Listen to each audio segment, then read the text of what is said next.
পদ্মা সেতুতে বাইক চালানোর সময় আচমকা তীব্র ঝড়ের মুখে পড়ে বাতাসে উড়ে যাওয়া থেকে নিজেকে রক্ষা করতে সেতুর রোলিং ধরে শক্ত করে আঁকড়ে বসে রইলেন এক চালক।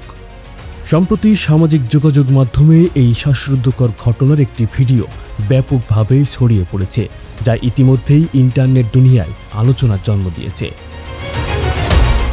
জানা গেছে, প্রকৃতির এই আকস্মিক দুর্যোগের মুখোমুখি হওয়া ওই বাইকের নাম নাহিদুল। তিনি নিজের মোটরসাইকেলটি নিয়ে নির্দিষ্ট গন্তব্যের উদ্দেশ্যে রওনা হয়েছিলেন। যাত্রাপথে তিনি যখন পদ্মা সেতুর উপর পৌঁছান, ঠিক তখনই আচমকা আবহাওয়া খারাপ হয়ে যায় এবং মুহূর্তের মধ্যেই তীব্র ঝড় ও মুষলধারে বৃষ্টি শুরু হয়।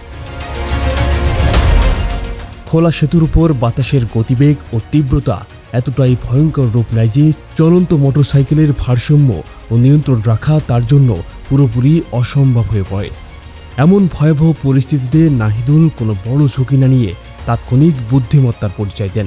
বাতাসের প্রচণ্ড ধাক্কায় মোটরসাইকেল সহ ছিটকে পড়ে যাওয়ার উপক্রম হলে তিনি সঙ্গে সঙ্গে বাইকটি থামিয়ে ফেলেন।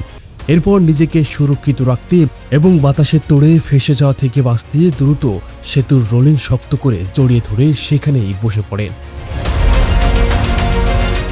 পরবর্তীতে নাহিদুল নিজেই এই ঘটনার ভিডিওটি সামাজিক যোগাযোগ মাধ্যমে পোস্ট করে লিখেছেন, মহান আল্লাহ তাকে এই যাত্রায় বড় বিপদের হাত থেকে বাঁচিয়েছেন। ভিডিওটি প্রকাশের পর থেকেই এটি নিয়ে নানা মন্তব্য আসছে।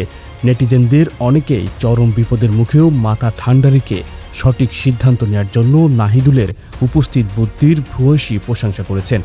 অনেকেই মন্তব্য করেছেন, ঝড়ের তীব্রতা যেভাবে বাড়ছিল তাতে সময় মতো বাইক থামিয়ে রোলিং না ধরলে বড় ধরনের দুর্ঘটনা ঘটতে পারত।